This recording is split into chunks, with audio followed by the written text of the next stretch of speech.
Thank you very much. It's an honor to have a very, very special person. I've dealt with him for a long time, Benjamin Netanyahu, Prime Minister of Israel. And we had lunch together, we had meetings together, staff, and I think we've come up to some pretty good solutions and conclusions. And we'll be working a little bit after this, and then I assume you're going back home. Yes, sir. This is a quick stop, in and out. But we appreciate you being here, and we are a friend of Israel, as you know. I would say that I'm by far the best president that Israel has ever even thought of seeing. And it's an honor to be so, and to be so thought of. Many friends in Israel, they are not in an easy area. It doesn't go easy, but we are helping them. And likewise, they've been helping us very much. And so we'll see how it all works out. But we had great discussions today, I think, on the obvious subject of Iran, and also the less obvious subject with respect to Israel, and that's trade. And I think the Prime Minister is going to tell you a little bit about trade and what they're doing for the United States. So I want to thank you all for being here. Thank you very much. And thank you. Benjamin, thank you very much. Thank you, Mr. President. Thank you, Don. Thank you. Mr. President, I want to first thank you for inviting me again to the White House. You've been a remarkable friend of the State of Israel. You stand by us. You're standing with us. You are a great, great champion of our alliance. And you actually do the things that you say you do. And I think that people respect that enormously. I certainly do, and the people of Israel do. And I think the Jewish people do as well. We just saw your representative in the Department of Justice fighting anti-Semitism, standing up for Israel in international forums. I just want you to know from the heart, it's deeply, deeply appreciated. As you said, we had the opportunity to talk today about many subjects. First, if I can mention tariffs, it's a subject of some interest today. I can tell you that I said to the President a very simple thing. We will eliminate the trade deficit with the United States. We intend to do it very quickly. We think it's the right thing to do. And we're going to also eliminate trade barriers, a variety of trade barriers that have been put up unnecessarily. And I think Israel can serve as a model for many countries who ought to do the same. I recognize the position of the United States. It says, we're allowing other countries to put tariffs on us, but we don't put tariffs on them. And, I'm a free trade champion, and free trade has to be fair trade. And I think that's basically the position that you have put forward, Mr. President. We are going to eliminate the tariffs, and rapidly. I had the opportunity to speak to Secretary Lutnick yesterday. We talked about how we could effect this quickly, and I hope to bring a solution very quickly. We're not talking about intentions. We're not talking about, just words. We're talking about results. And those results are going to come in. So that's the first. Thank you very much. It's very nice. Thank you. Thank you. Mr. President, what about the hostages deal? Well, What about the hostages? Let him I finish. didn't finish. Okay. Even begin. Okay. We spoke about not only the hostages, but about Gaza. The hostages obviously is a human story of just unbearable agony. I speak to the families. I spoke to them yesterday. I spoke to another one when I was in Hungary before I came here. I speak to them every day. They're in agony. The hostages are in agony. And we want to get them all out.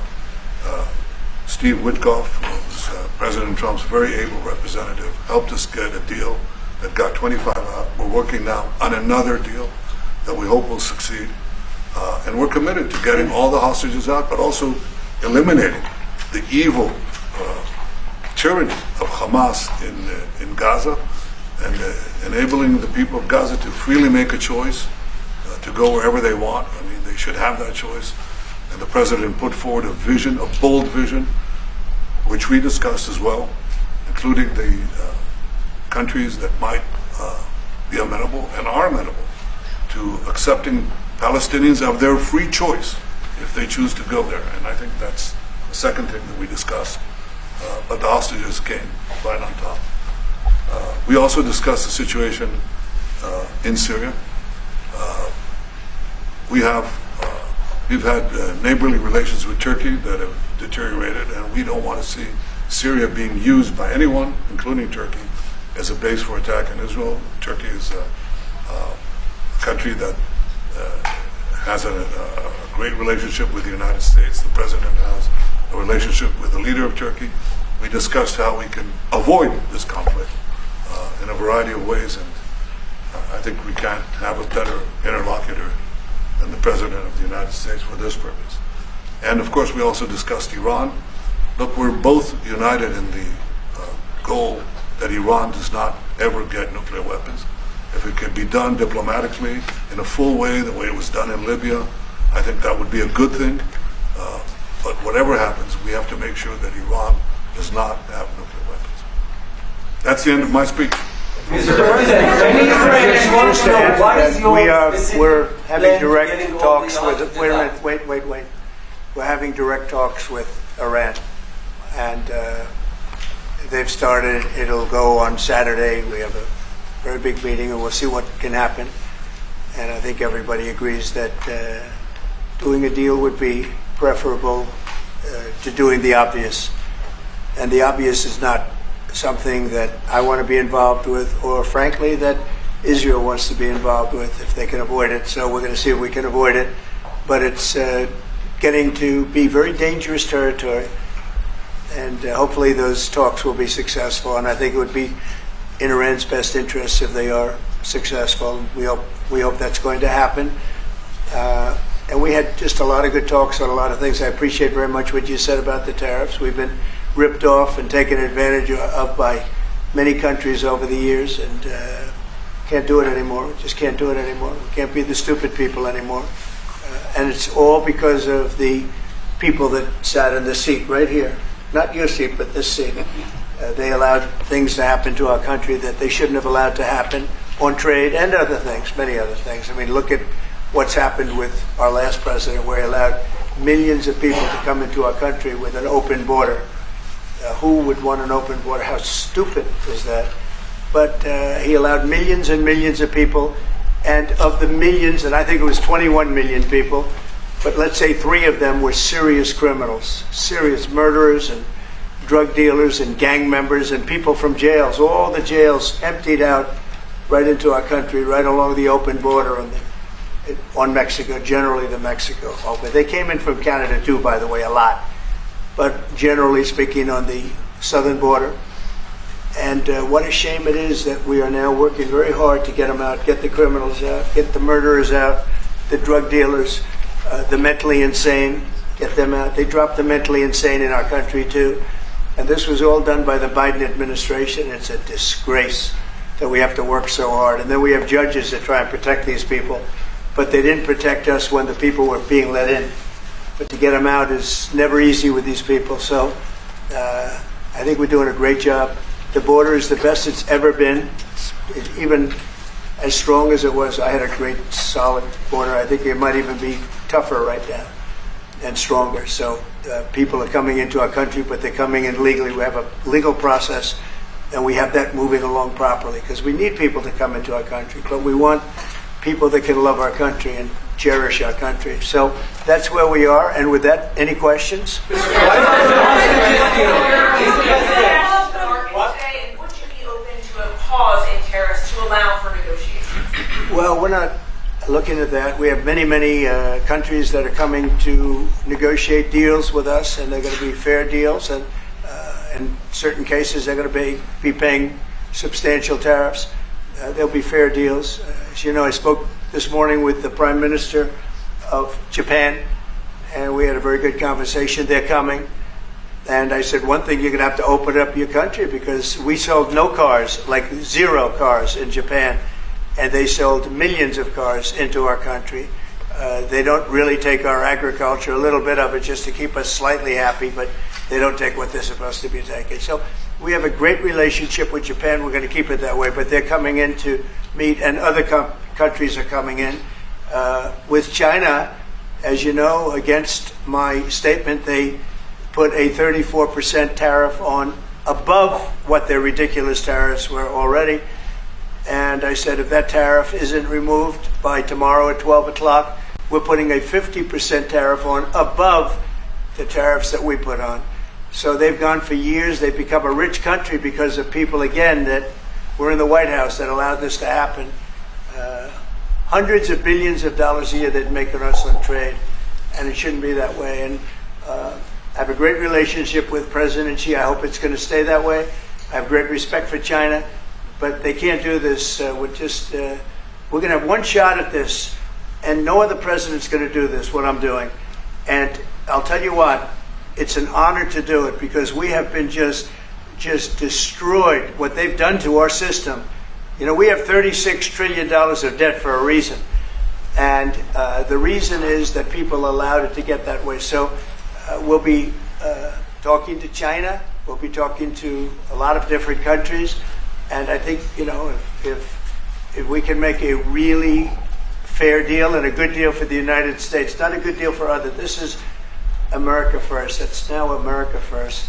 And we didn't put America first. We put America last. The people that were in the Oval Office put America last, and we're not going to stand for it. Yeah. What about the hostage deal? Go ahead. Who's going to represent the U.S. in the talks with Go ahead.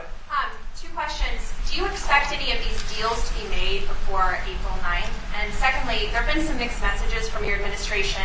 You're talking about negotiations, and yet others in your administration are saying that these tariffs are actually permanent. What is that? Well, it could be. They can both be true. There can be permanent tariffs, and there can also be negotiations because there are things that we need beyond tariffs. We need open borders. You know, we almost had a deal with China where we're going to open up China. It was almost done. Some of you remember it during my first term, and it was very disappointing. We ended up making a great deal. $50 billion worth of product was sold. $50 billion. You'd like that in Israel. And I made that deal, but it wasn't the deal that I wanted. It was the deal that I wanted was that plus they were going to open up China so that our companies could go into China and compete with other countries and China for the, you know, for a large number of people. And at the very end, that deal was terminated, and we went to a piece of the deal. And there are a lot of things outside of tariffs, but tariffs are very important. But there are a lot of things like opening up countries that were totally closed. China's essentially a closed country. In fact, it is a closed country. And what they do is they charge tariffs so that if you sell cars or if you sell anything, nobody's going to buy it because the price is out of control. But that's true with a lot of other countries also. So we're going to get fair deals and good deals with every country. And if we don't, we're going to have nothing to do with them. They're not going to be allowed to participate in the United States. Mr. President,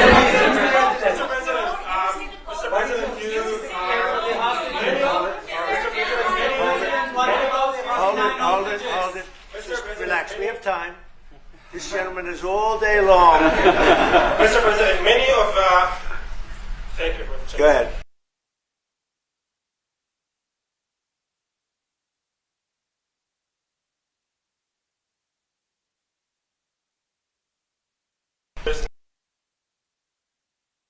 Well,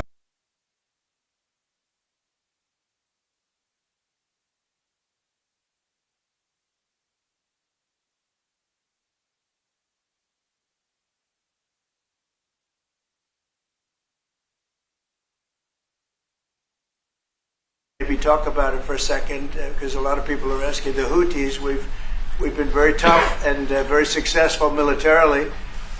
We've really damaged them badly. These were people shooting down ships and other things, by the way, flying objects like airplanes. And we've put a major hurt on the Houthis, which nobody's been able to do. We've really hit them hard. And it's every night, night after night. And we've gotten many of their leaders and their experts. They're experts on missiles. I mean, they actually make missiles. Nobody thought that. But they make missiles. They're highly sophisticated and they're very tough. But they've been very badly damaged. Nobody else was able to do that but us. Pete, you want to discuss that, please? Yes, sir. It's been a bad 3 weeks for the Houthis, and it's about to get worse. It's been a devastating campaign, whether it's underground facilities, weapons manufacturing, bunkers, troops in the open, air defense assets. We are not going to relent And it's only to get more unrelenting until the Houthis declare they will stop shooting at our ships. And we've been very clear with the Iranians as well. They should not continue to provide support to the Houthis, and that message has been made very clear. So we have a lot more options and a lot more pressure to apply, and we know, because we see the reports, how devastating this campaign has been in them, and we will not relent. We have a great military. There's no military like our military. And despite Biden having given a lot, but nevertheless a pretty small piece, but it was a lot of our military away in Afghanistan, and one of the dumbest situations, I think, and maybe the most embarrassing situation we've ever been involved in, that short period of time in Afghanistan. What a disgrace that was, but left a lot of our military behind, left you see them in their annual parades where they're parading trucks that are armor plated and different things that they can't, but it's many billions of dollars we left behind. But despite that, we have a tremendous military. That was a very small portion because we rebuilt the military during my first term, and we have great things happening with our military. We also essentially approved a budget which is in the facility. You'll like to hear this, of $1 trillion, $1 trillion, and nobody's seen anything like it. We have to build our military, and we're very cost conscious, but the military is something that we have to build, and we have to be strong because you got a lot of bad forces out there now. So we're going to be approving a budget, and I'm proud to say, actually, the biggest one we've ever done for the military. We're cutting other things that were under DOGE, but under a lot of other. When you look at a woman getting $2 billion for environmental, and it had nothing to do with environmental, and they had $100 in the bank, and they give her $2 billion. Many of those cases, all that stuff is going to be cut out. But we are getting a very, very powerful military. We have things under order now, the likes of which we've never had before. We've never had the kind of aircraft, the kind of missiles, anything that we have ordered. And it's in many ways too bad that we have to do it, because hopefully we're not going to have to use it.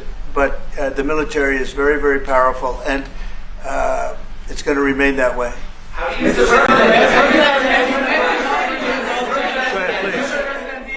Yes, Queen? Thank you, Mr. President.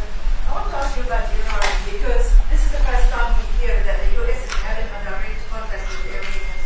Is it possible to give us some more information at what level the U.S. is? High level, very high level, yeah. We're dealing with the Iranians. We have a very big meeting on Saturday, and we're dealing with them directly. You know, a lot of people say, oh, maybe you're going through surrogates, or you're not dealing directly, you're dealing through other countries. No, we're dealing with them directly, and maybe a deal is going to be made. That would be great. It would be really great for Iran, I can tell you that. But hopefully, we're not going to have to get into that. We are meeting very importantly on Saturday at almost the highest level, and we'll see how it works out. Please. how do you ensure, Mr. President, that these tariffs don't drive U.S. trading partners into the hands of the Chinese? I'm not worried about it. If they want to be in the hands of the U.S., they don't want to be in the hands of the Chinese. And, the Chinese have turned out to be really not very good at that. People that are with us, they're with us. But we cannot be taken advantage of any longer. I used to watch these deals for years. I've been talking about it for years. You know, I've been talking about it for 35 years, how our country is being ripped off. I mean, 30 years ago it was Japan, then it was something else, then it was another group, then it was China. China's doing the best job of it, frankly. And it's just not going to happen. Not going to happen. The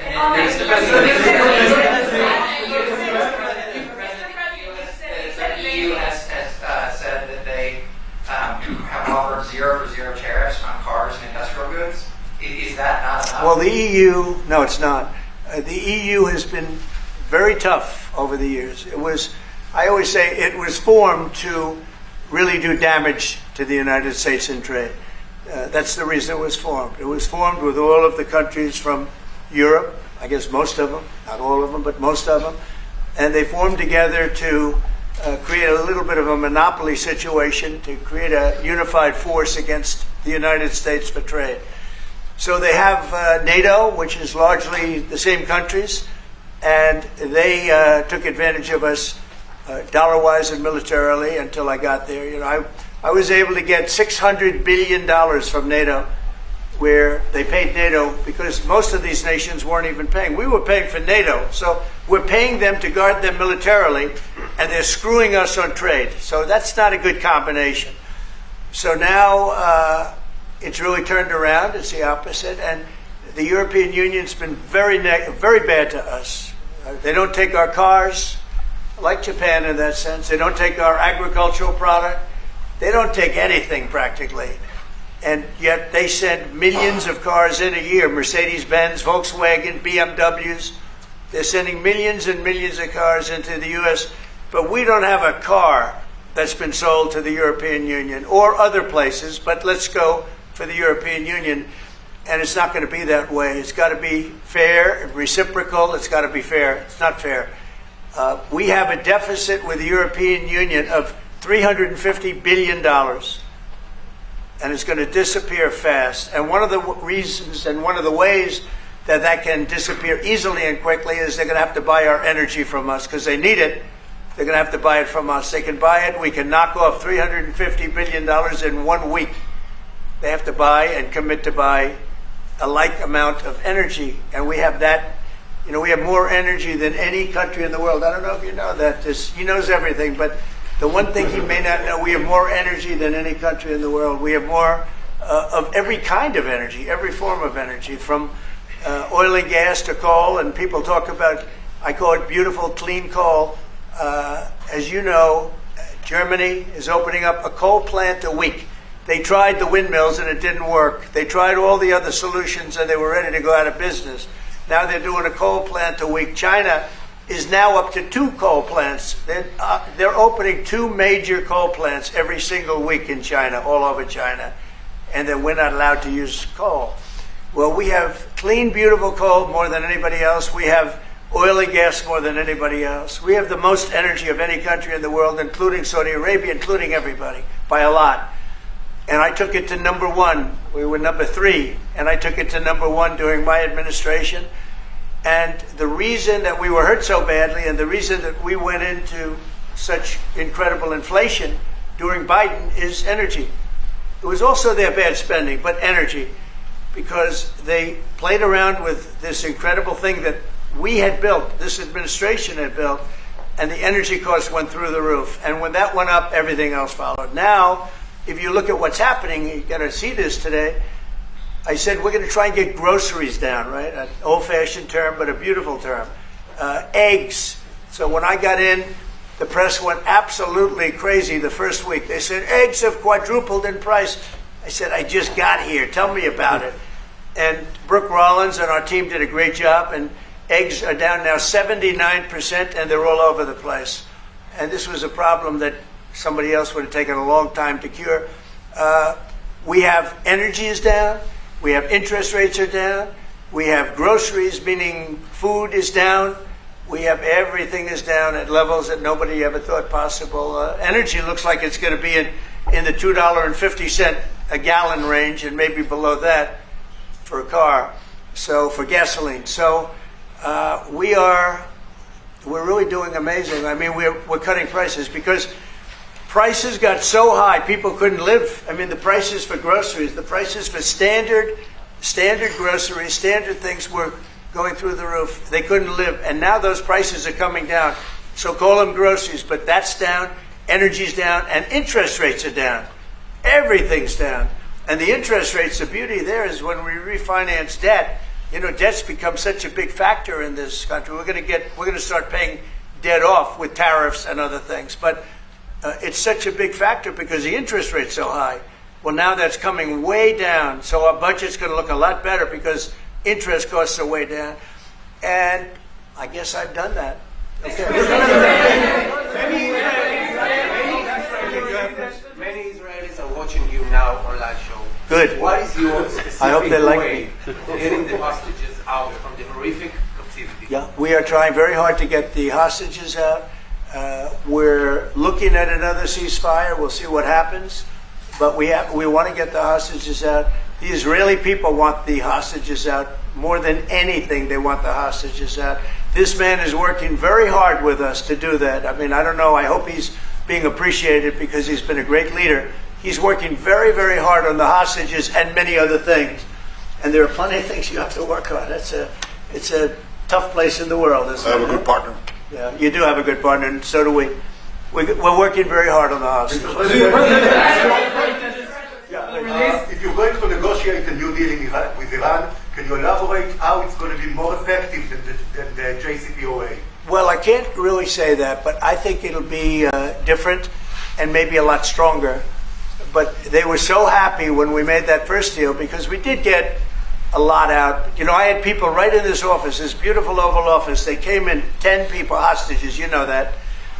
And I said to them, so how was it? And the stories they told me, I mean, as an example, I said to them, was there any sign of love? You were there, 10 people. It's only 10, but it's pretty representative. Did the Hamas show any signs of, like, help or liking you? Did they wink at you? Did they give you a piece of bread extra? Did they give you a meal on the side, like, you know, you think of doing? Like would happen in Germany, would happen elsewhere. People would try and help people that were in unbelievable distress. They said no. I said all of them. I said, did they ever wink at you like, you'll be okay? You're going to be okay? No, they didn't do that. They'd slap us. The hatred is unbelievable. And the lives, you know, they lived in a pipe, not really a tunnel, it was a pipe. And they always thought they were suffocating, they were going to suffocate. And then they'd open up the pipe and it was like 3.5 feet high. This isn't, you know, we hear tunnels bad, but pipes are worse. And the stories I heard were incredible. But I just said, was there any sign of potential love or affection? And there were none whatsoever. It was amazing to me. There was nothing like, here, take this, it's a little extra meal or something. They lived like hell. I don't know. They seemed to be, they were amazing to me because they seemed to be pretty normal. They weren't scarred, but I guarantee underneath they have to be scarred. And one was there for 356 days. Another was there for about 180 days. You know, a long time. These are people that have been really, really horribly treated. I've never seen anything like it, actually. I was very surprised to hear the answer. Thank you, Mr. President. Are there 2 or 3 countries that are on your list that you feel are farther along in getting their tariffs lowered? I think there are many that want to get rid of tariffs right now. European Union, I mean, as badly as they've treated us, they've brought their car tariffs essentially off. I guess they brought it down to 2.5, and I hear maybe to nothing.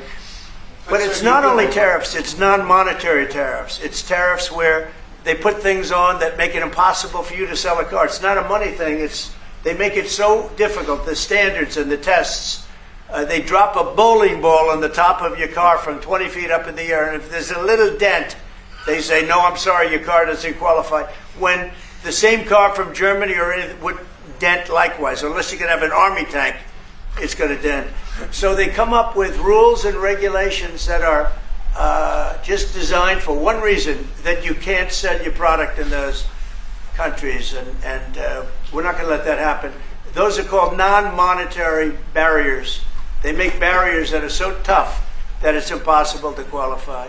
So tariffs are a big part of it, but there's another big part of it, and that's barriers. They also do something else. They manipulate their currency, and they drive it down. They want to have low currencies. You know, it sounds better to have a high currency, a strong dollar or whatever, but they bring their currency down, and when it competes with our currency, it's very hard to sell a tractor. It's very hard to sell product because their currency is low and ours is much higher relatively.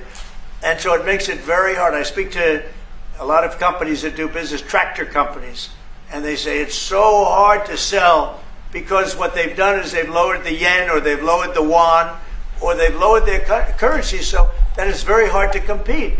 We don't want that either. So we have a lot of things that we're talking about, but we're going to fix it properly, and it's going to be fair to everybody. And in the end, I think we're going to have a world that does a lot better, but they have to respect the United States. And nobody but me would do this. Nobody but me would do this. It would be nice to serve, a nice, easy term. But we have an opportunity to change the fabric of our country. We have an opportunity to reset the table on trade. We lose billions of dollars. We lose close to $2 trillion a year on trade. We lose $1 trillion a year to China. $1 trillion. We lose hundreds of billions of dollars a year on trade to China. We lose hundreds of billions of dollars overall, probably close to $2 trillion. Why would we do that? Number one, why would we do that? And then you have to say, is it sustainable? Then you hear about all of the people that say, well, deficits. If we have a deficit with the country, or if the country has a big surplus with us, like China has a massive surplus, that they take and they spend on their military. Well, we don't want that. I don't want them to take $500, $600 billion a year and spend it on their military. I don't want them spending money on their military. And I shouldn't have to spend money. We shouldn't have to spend it either. Because, hopefully, and I said this to President Xi, hopefully it's money that we're never going to use. In other words, because we're not going to use those incredible weapons that we have and that they have. We don't want that. So it's going to be very interesting. It's the only chance our country will have to reset the table. Because no other president would be willing to do what I'm doing or to even go through it. Now, I don't mind going through it because I see a beautiful picture at the end. But we are making tremendous progress with a lot of countries, and the countries that really took advantage of us are now saying, please negotiate. You know why? Because they're getting beaten badly because of what's happening. They're getting beaten badly. They're being devalued as countries. But it's the only chance we're going to have to reset the table on trade. And when we do, we're going to come out unbelievably well. We're going to have a strong country economically again. And we're going to have those factories that are empty all over the United States. We've lost 90,000 plants and factories. Think of this. 90,000, you wouldn't think it's possible. 90,000 plants and factories since NAFTA, which was, by the way, the worst trade deal ever developed, ever had by any country anywhere, NAFTA. And I terminated NAFTA. Everybody said it would be impossible. And I terminated it through Congress. We terminated it. You had to get it through Congress. It was a trap. It was a horrible thing. And we got it done. The problem is they cheat. They cheat like crazy. Canada cheats. Mexico cheats. Just one of those things.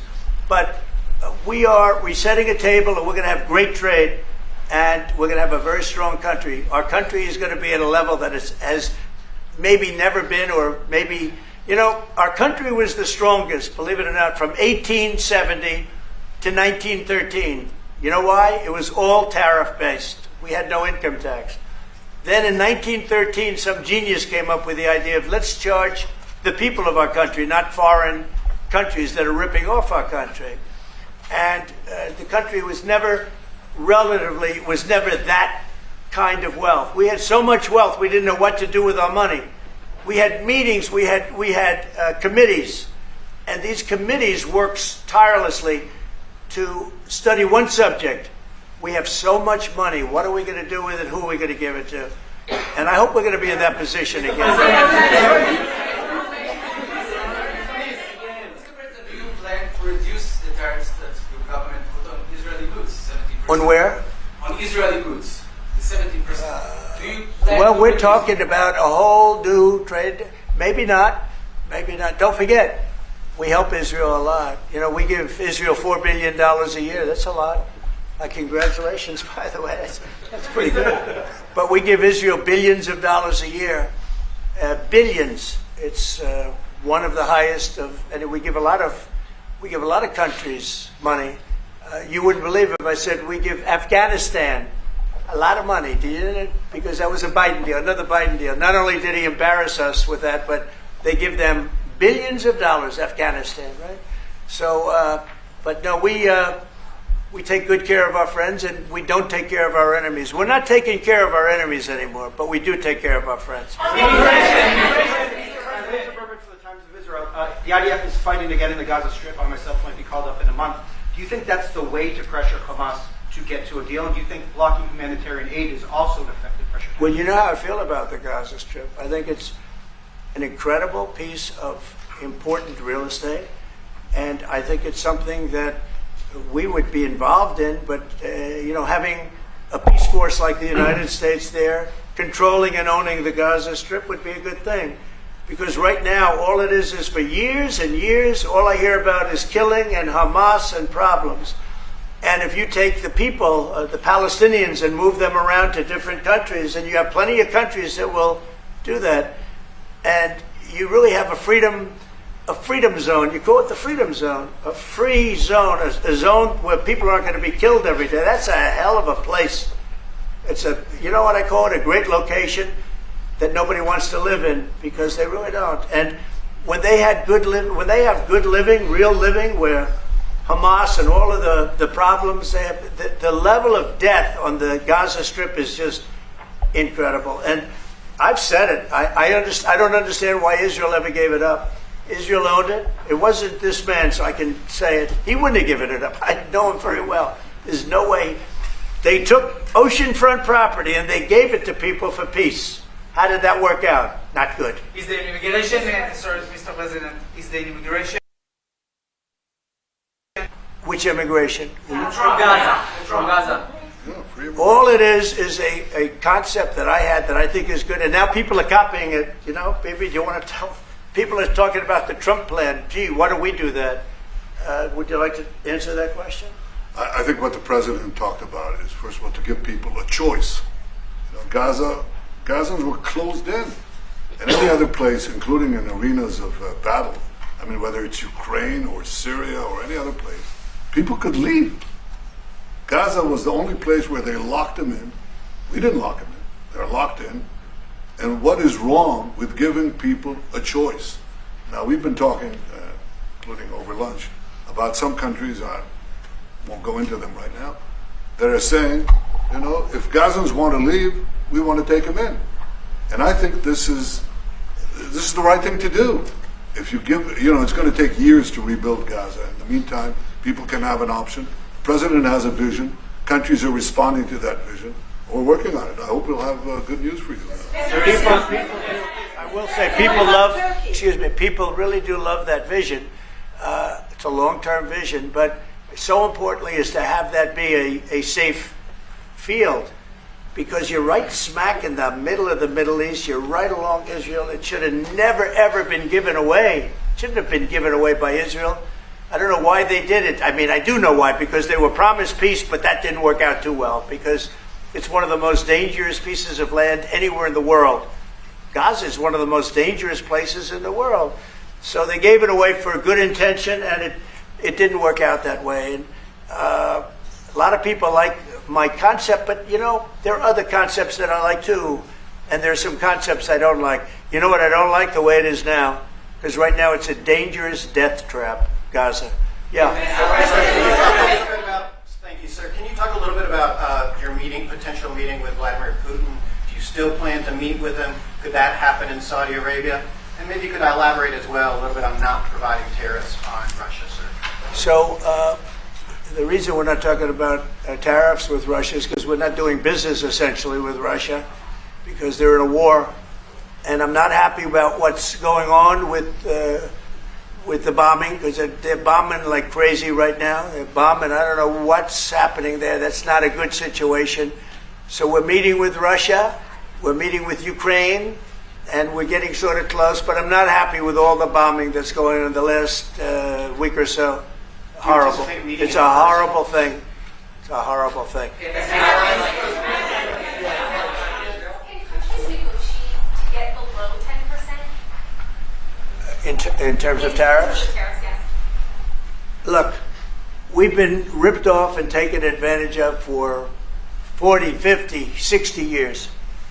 And the reason we got ripped off and the way they did it was tariffs. They would charge tariffs, massive numbers of dollars.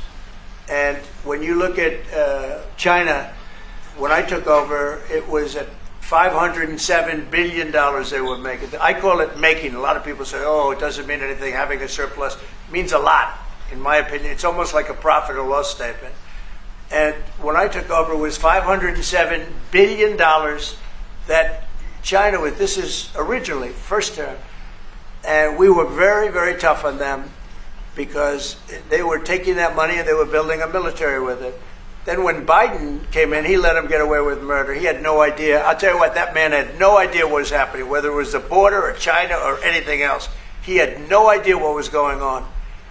And they went wild. China went wild. And the money they make is ridiculous, okay? It's just not going to happen. And hopefully we'll get along with China. If we do, that's great. And if we don't, that's okay too. But we can't let that continue because that's an abuse. They abused the poor people that sat in the seat. That poor Biden, he was abused by them. They took advantage of him. And I'm surprised, you know, they have smart people. They were radical left lunatics, but they're smart. I'm surprised they'd allow that to take, you know, to happen. But we are going to bring great trade, and we're going to be fair to other countries. And I will say this, virtually every country wants to negotiate. If I didn't do what I did over the last couple of weeks, you wouldn't have anybody wants to negotiate. We would have gone to these countries, you want to talk? And they were, well, we don't want to talk. Now they're coming to us. They're offering things like even Bibi, and this is unrelated because it's a different kind of a relationship, but he started off our conversation today that he's cutting all of the tariffs, he's cutting everything, he's going to get down to a free base, he's going to do things that, in all fairness, other countries, if they said that, would have never even thought about doing it. Now they're offering things to us that we would have never even thought of asking them for because they're experiencing a lot of hurt.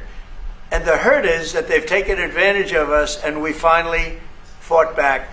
Tariffs will make this country very rich. We're rich anyway, but we're rich in a certain way. We have $36 trillion in debt. I want to get rid of it. And we can do it quickly with proper deals. So when countries don't allow us to sell our product, but we allow them to sell their product, when they charge us massive amounts of money for the privilege of going into their country, those days are over. Okay. Yeah, go ahead. Sir? Me? Yeah.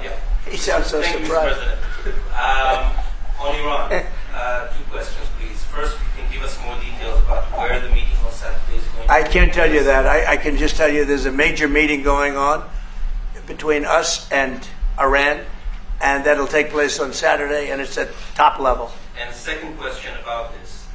A lot of people think that those talks are not going to lead anywhere because the Iranians may be will right. never give up their nuclear program. I think that's a possibility too. If diplomacy fails, is the United States, under your leadership, ready to take military action to destroy the Iranian nuclear program and remove this threat?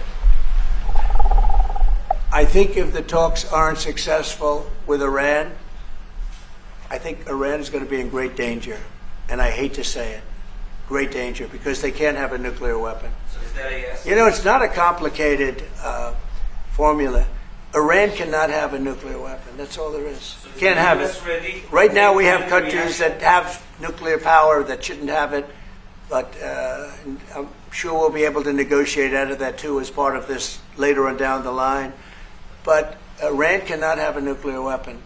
And if the talks aren't successful, I actually think it'll be a very bad day for Iran if that's the case. Yeah. Mr. President, on manufacturing. Yeah, please. Go ahead. Mr. President, was October 7th the death blow of the two-state solution, and would you consider classifying the Palestinian Authority as a terrorist organization for its continued pay-for-slay terror financing payments? So October 7th was a horrible day that some people, they deny it. Now, I can't believe they deny it from the standpoint of it. They do it because they think it's good politically.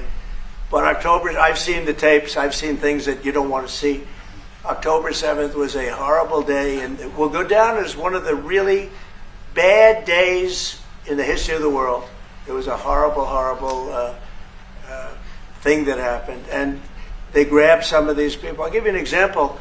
When I was with the 10 hostages a few weeks ago, I said, so how many are there? 59. I said, oh, so 59, so we can get 59. They sort of knew the territory pretty good. And I said, how are they doing? They said, well, only 24 are living, the rest are dead. And these are young people largely. Young people don't die. You know, young people have an amazing ability to live. They can live through horrible things. But these are young people. And when they said that 24 are living and the rest are dead. And you know, I've had parents come up, Israeli parents largely. We have some Americans, and I guess we have one left. Alex, we have the one left. But I've had Israeli parents come up to me at events and say, my son is there. I said, well, how's he doing? Well, he's dead. But would you do me the biggest favor ever? Could you bring his body back home? They talked about a young dead boy and a young dead girl like they were living. And that could have something to do with religion. That could have something to do with, I guess maybe any parent would be, but I was surprised. They said, sir, my son is dead.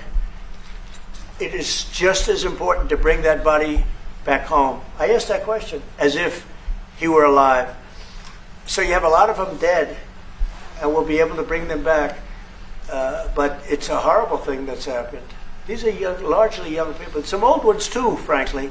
And those people have lived in hell. When they came off, the second group that came out, they looked like they just got out of a concentration camp. They looked exactly like the pictures that I'd see from the 1940s, the concentration camps.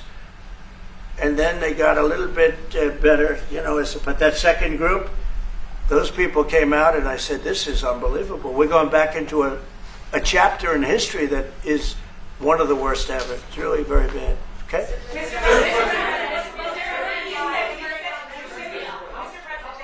said it would take 2 years to get American manufacturing fully up to speed in response to these tariffs. What happens in the meantime? Well, Should Americans be prepared potentially for years of disruption? We have now $7 trillion. Think of this, $7 trillion of commitments from companies wanting to go in, from Apple to many, many companies. But that takes time. Many from Taiwan. What? It takes time to Of course it fully takes time. manufacture Well, are you products. asking me a question, or are you telling me? Yeah, it takes time. You know, you got to build a thing called a factory. You have to build your energy. You have to do a lot of things. I'm giving them energy. You know, we're going to let them build their own power plants. They'll be their own. Essentially, they're going to be in charge of the power plant because our power is not reliable enough. You have a grid that's old and susceptible to a lot of things, including bombing and weather and a lot of other things. And we're going to give them record timing in terms of approvals of electric plants. Most of them want to build electric plants. We need massive amounts of electricity if we're going to compete with China and others. And interestingly, we're way ahead right now in the AI race with China. But the way we lose that race is if we can't give them electric. But we have more plants being built. We have everything. We're doing so great. And we want to keep it that way. And tariffs will be an important part of it. But one of the other things, Lee Zeldin's doing a fantastic job, head of environmental protection. And he's doing very rapid approvals for people to get, for big companies that are going to build a plant that's going to cost billions of dollars. And we're going to get them their approvals. They have to be environmentally perfect, everything good, but they're going to be in record time, a matter of months versus a matter of many, many years. Okay? Go ahead. Yeah, Lisa Rozowski from Haaretz. Turkey claims it will stabilize the situation in Syria. Turkey? Yeah. Israel doesn't want Turkey to influence Syria. What do you think? Do you think Turkey's influence in Syria can actually make it a better, more peaceful country, or vice versa? Well, I have great relations with a man named Erdogan. Have you heard of him? And I happen to like him, and he likes me, and I know the press will get very angry. He likes Erdogan, but I do, and he likes me, and we've never had a problem, and we've gone through a lot, and we've never had a problem. We've always got, as you remember, we got our minister back from Turkey. You remember that? And this was a big deal at the time, and we got him back. And I told the prime minister, I said, just, Bibi, if you have a problem with Turkey, I really think I'm going to be able to work it out. You know, I have a very, very good relationship with Turkey and with their leader, and I think we'll be able to work it out. So I hope that's not going to be a problem. I don't think it will be a problem. Now, with that being said, I believe it was Turkey, and I said that to him. I said it. I said, congratulations.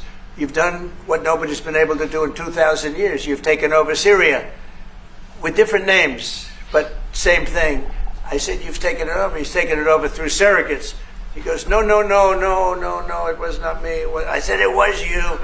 But that's okay. You don't have to say, well, it sort of maybe was me. Okay. But what he did, he's a tough guy, and he's very smart.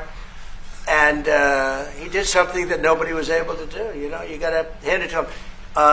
Any problem that you have with Turkey, I think I can solve. I mean, as long as you're reasonable. You have to be reasonable. We have to be reasonable. Thank you very much, everybody. I appreciate it. Thank you.